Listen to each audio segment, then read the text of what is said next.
about your freedom. I have found you. Welcome once again to the second part of the series podcast with Mr. Takasande. Yes, thank you, Kelvin, for this opportunity. He calls himself, he's a civil engineer by profession and a writer by night. Yes, that's what I do. No,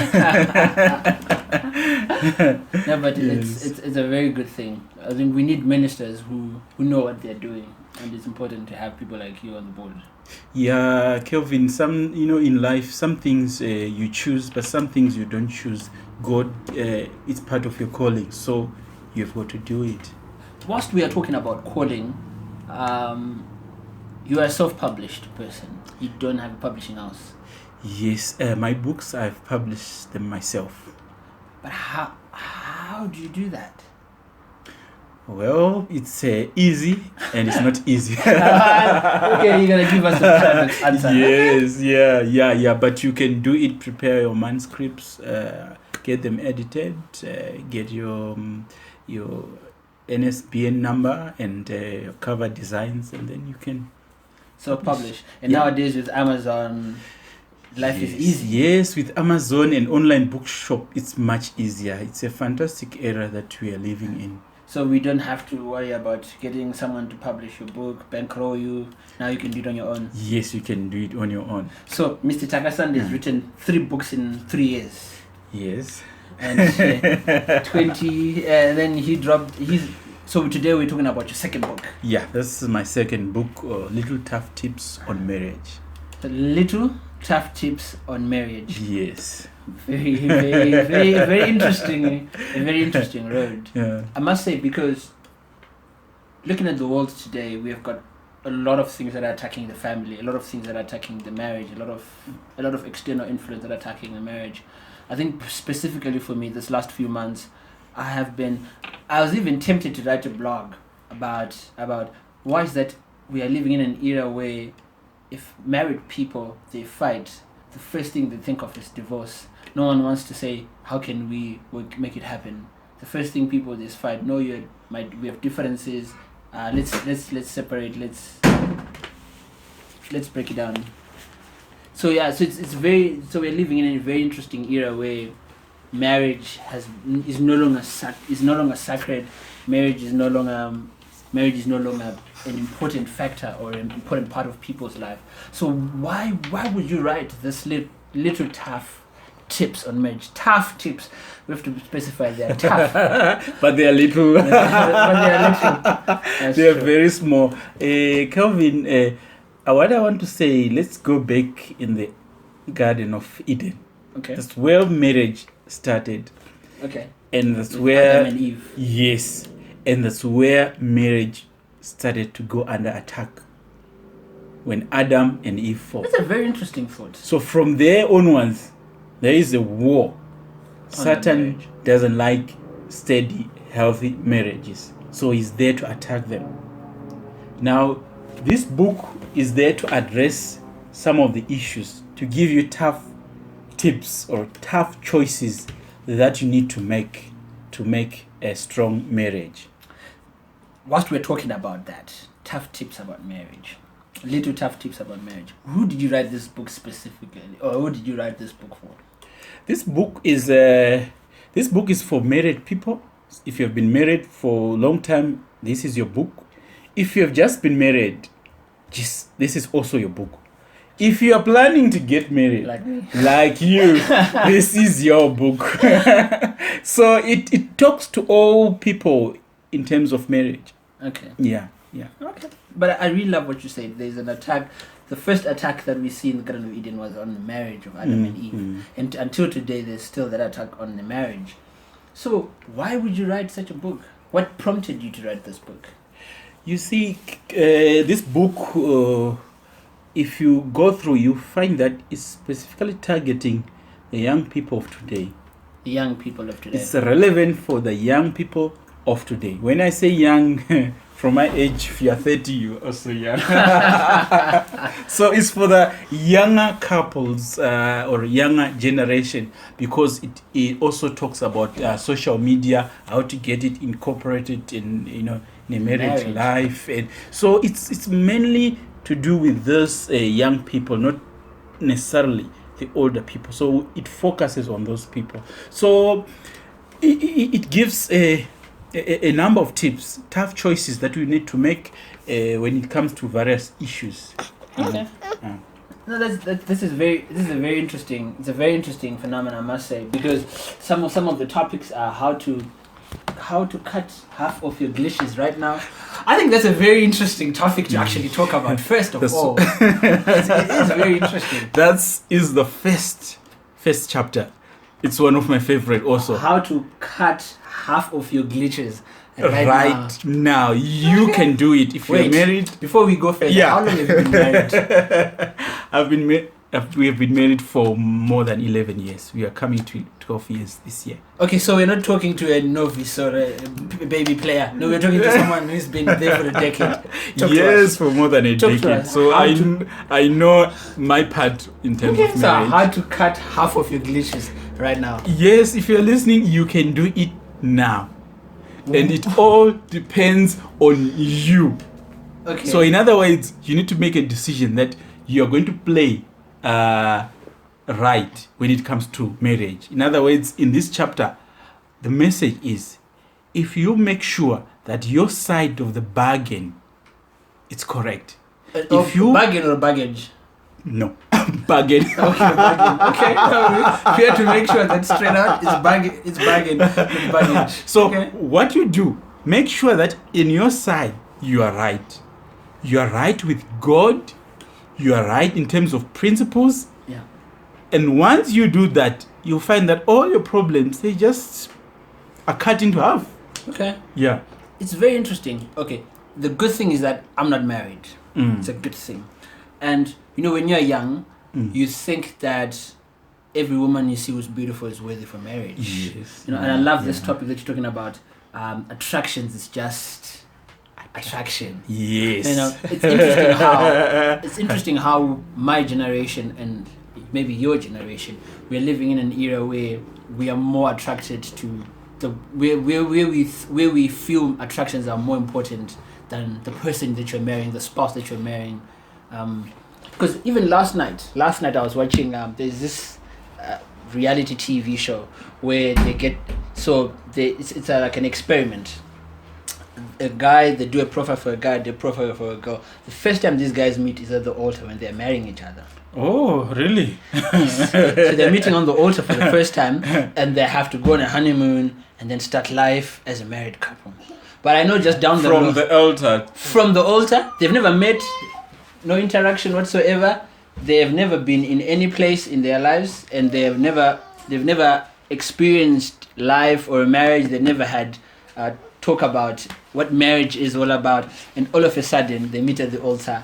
And I remember the one thing that one of the guys said is like, she's beautiful. Wow, she's beautiful. That's the only thing she kept talking about. Yes. So for me now, attraction is just attraction. So how do we create meaningful relationships which are not based on attractions? Because looks will fade.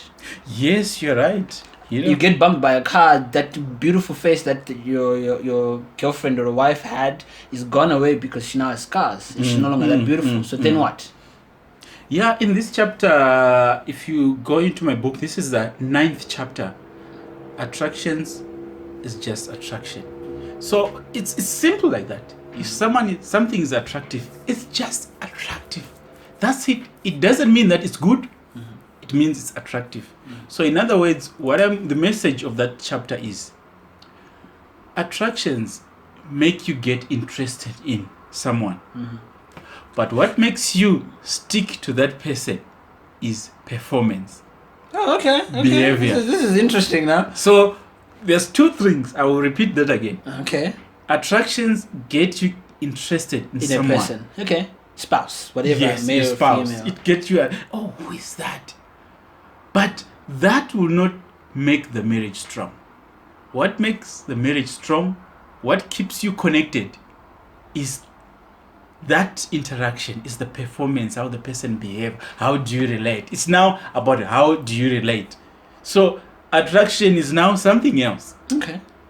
That's why I think I've mentioned it in this chapter, that you find the most ugly woman, the most ugly man, whatever, happy in a marriage and for years with no problem. Why? Because they are connected. It's not about the appearance. So if you are looking for a spouse, my advice is just attraction is good, but be careful that check the performance, check the behavior as well. Because I think it's important if we're gonna build strong marriages that it's not just the choice of the person that you choose, but it's also the person that because you're choosing a person for a long time, because then there is two death do us apart. So which means you're gonna live with them for the rest of your life. And so what are some of the things that we can, little tough tips on marriage, even specifically for those who are getting in, those who are just walked in, and those who are building in? I think what I can mention also, just on attraction again. If attraction was the real deal, Mrs. Zimbabwe, all the Mrs. Zimbabwe will be happily married today. But are they? How about Mrs. World? Go into the records. Each year is appointed. Are those women happily married? So it comes back to the fact that attraction is just attraction. It has nothing to do with the marriage. So I think that's my tough tip for you. I absolutely agree. I absolutely agree. Because someone mentioned it this week that look at all the women who have won beauty contests, like Miss World. Are they happily married? Like exactly you're saying, are they happily married? They are not. Some of them are, some of them are not. Some of them are busy doing I understand some of them are young and everything else. But at the end of the day, it still comes back to the same point, is that I think today people are more interested in how the other spouse looks. Because we want to keep up the appearances. We want to keep up with the Kardashians. We want trophies. We're no longer looking for marriage. We're trophy looking for wife. That's what we call it. Husband, someone who's gorgeous, who looks good on picture and you can brag about them. So when we're talking about, because the whole reason for this little tough tips on marriage is we're talking about taking it from the godly perspective. What are we looking at when we're looking at marriage from a godly perspective? Because this is what your book is talking about. Yes, that's what I'm talking about. So now let's go back to the biblical principles. When you look for a spouse to marry, I can see you're smiling. Yes, because this is free wisdom, man. This is free wisdom. I think what you need to know, we've mentioned attraction, we've dealt with it. That's not the main thing. But look for someone with a good heart. Okay. Because a good heart is the source of behavior of a person. Yeah, that's true. So if the heart is good, normally that person has got a good attitude, good behavior, and so forth. Good outlook to life. I'm not saying look for someone who is ugly. No. Beauty is good, but also behavior is also good. That's true. The mistake that most people make is this. They find someone who is, in terms of beauty, it's 100%. In terms of character, it's a 2%. Then they take that one. That's a very bad choice. Also, make sure that the behavior you've got 90 or above, whatever should be very high as well. That's true. So that is one of the things that you need to find a good spouse. One of our very good friends, actually, he wrote a very controversial article, which I asked my significant other half to read through. And we had a very interesting discussion and debate about it. I wouldn't mention who this person is, but he knows himself because I know he will listen to this. Yes. But he wrote about marriage and about why you should marry early and why you shouldn't waste a lot of time courting and dating and the whole 10 years. I know you read the article. You read the article. Yes, I remember. Yeah. From a Christian perspective, from a Christian point of view, what's your take on that story? How long does dating takes? Is it 1 year, 2 years? I think that's the question. That's the other thing. You see, Kelvin. Because my point, I'm getting to my point, which is, if God has asked you or if God has chosen someone for you, why do you wait? Hallelujah. And you just look at this thing and you just look at it, just buy it. Yeah, that's very interesting. Yes, just That's a very take interesting it. thing. So I also go along with that. The reason of Christian courtship is to go into marriage. So it's not something for fun. It's to just just make time move. Mm-hmm. It's something that is going to go into commitment. So the earlier you go into the commitment, the better. Okay. And remember, you never know someone enough. Believe me. True. After 5 years of courting, when you get married, you'll be surprised. Is this the person? Yeah. You see? So whether you've got a short courtship, a longer one, it's not really the main thing. You just know your potential or your fiance enough and get married. I know we would argue for the whole day. So this book, Little Tough Tips on Marriage, what are you trying to achieve with this book? Yeah, this book, as I say, it talks to this generation of people who live. There's so much stress to the marriages. We are having all sorts of issues from social media. People are migrating. Families are now in international families.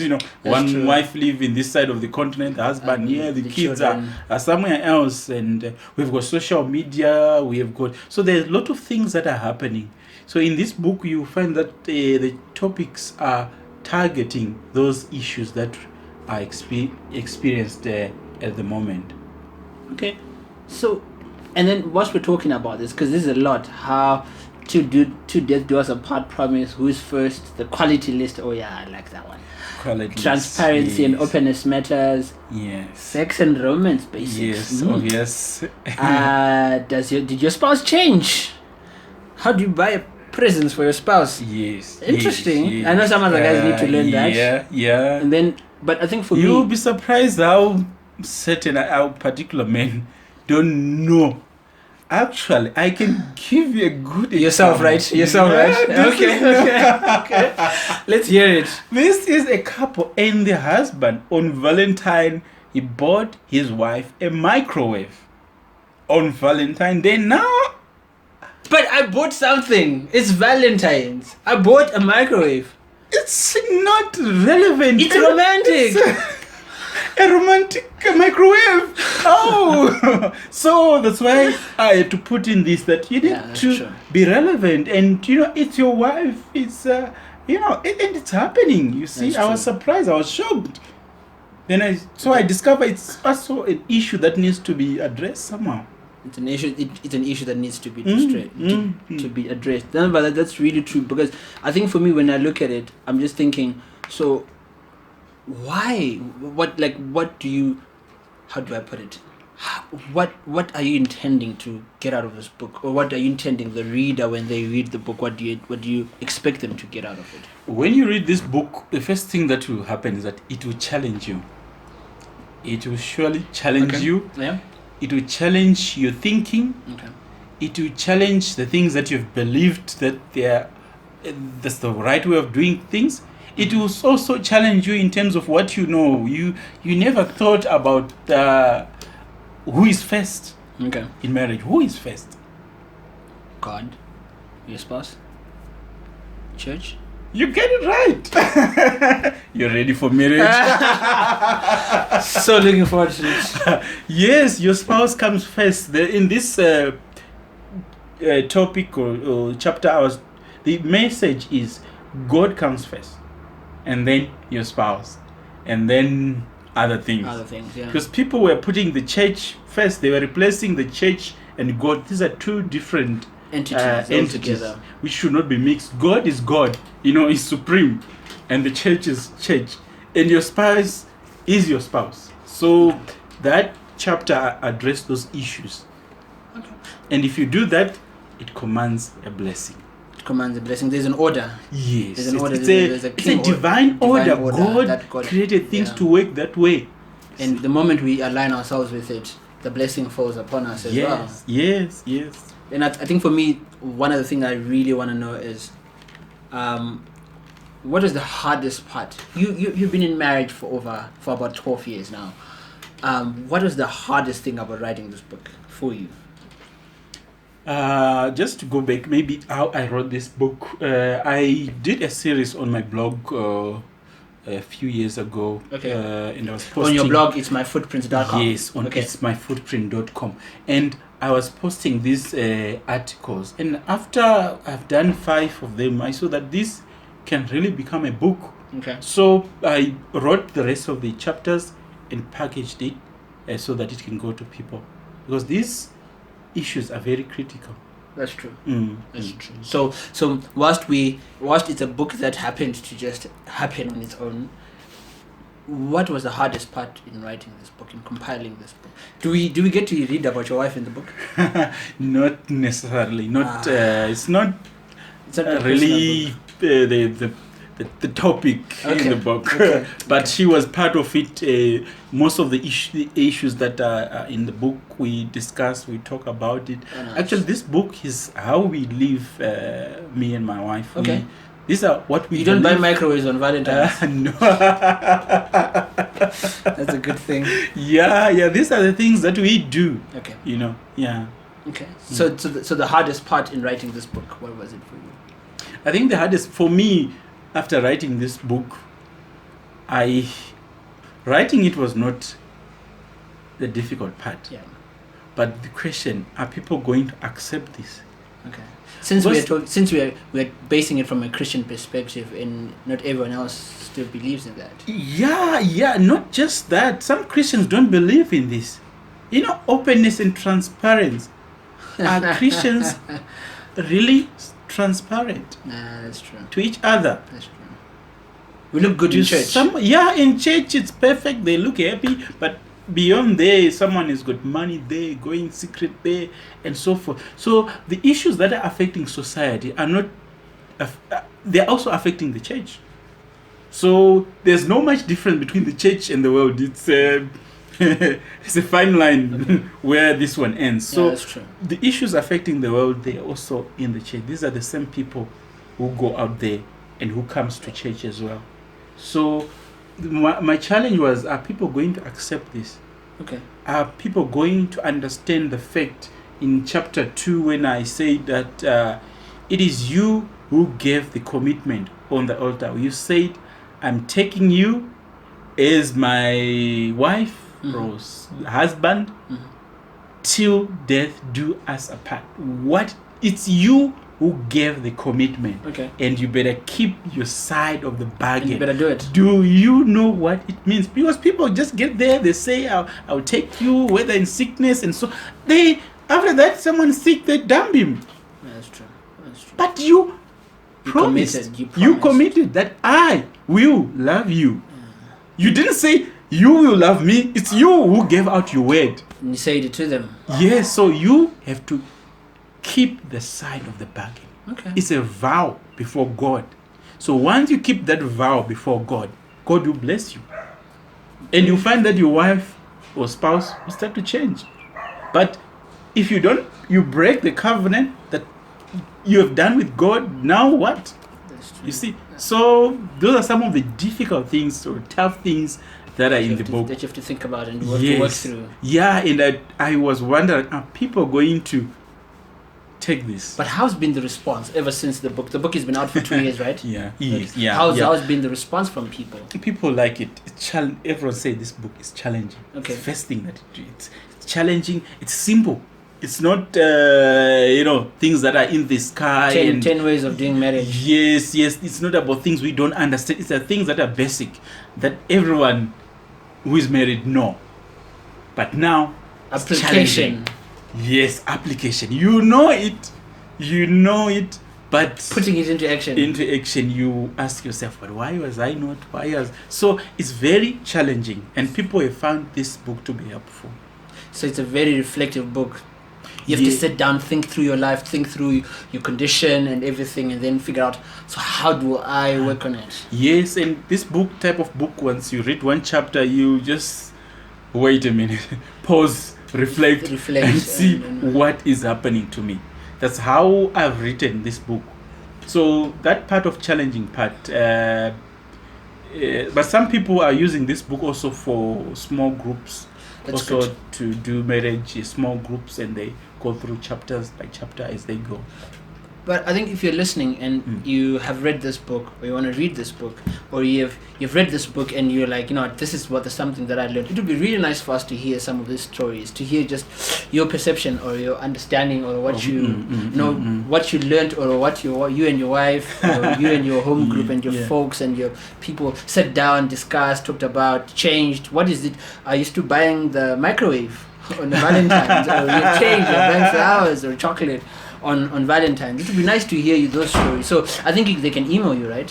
What's your email address? Yeah, my email address, if they want to email me, they can use admin@itsmyfootprint.com. Okay. That's the easiest one. Admin at itsmyfootprint.com. Okay. It's very simple.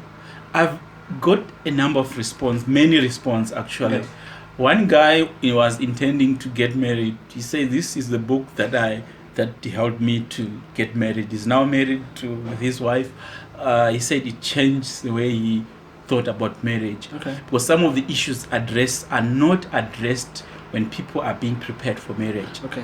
That's one of the shortcomings in most churches. People are not prepared into marriage. They just hit and find themselves now with someone. And now you need what do you do? Tough tips for marriage. Yeah, and then so this guy said this book really helped him to walk through.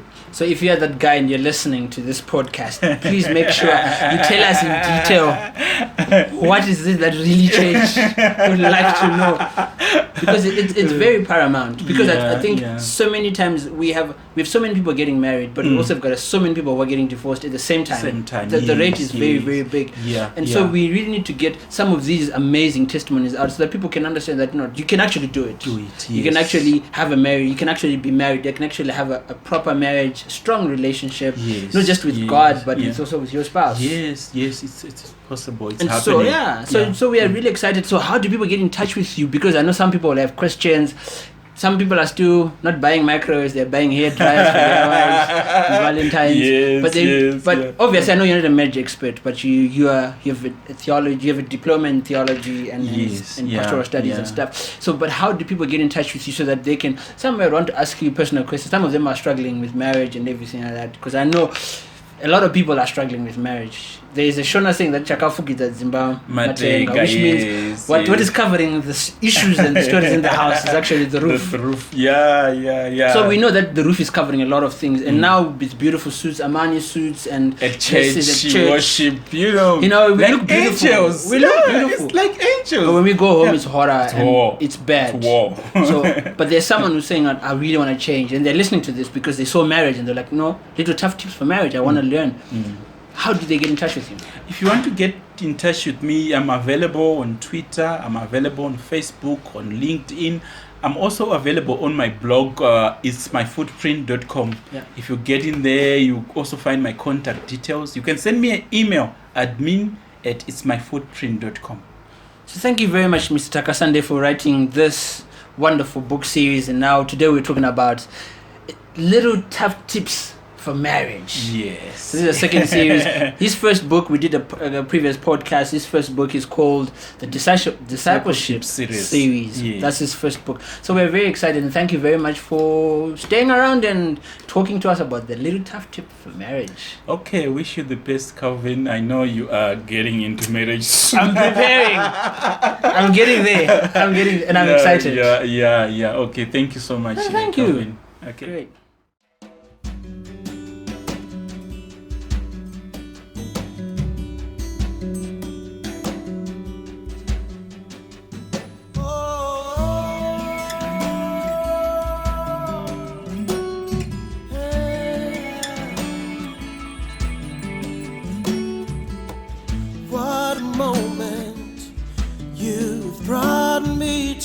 Such a freedom I have found in you. You're the healer who makes all things new. Yeah. I'm not going back, moving ahead, here to declare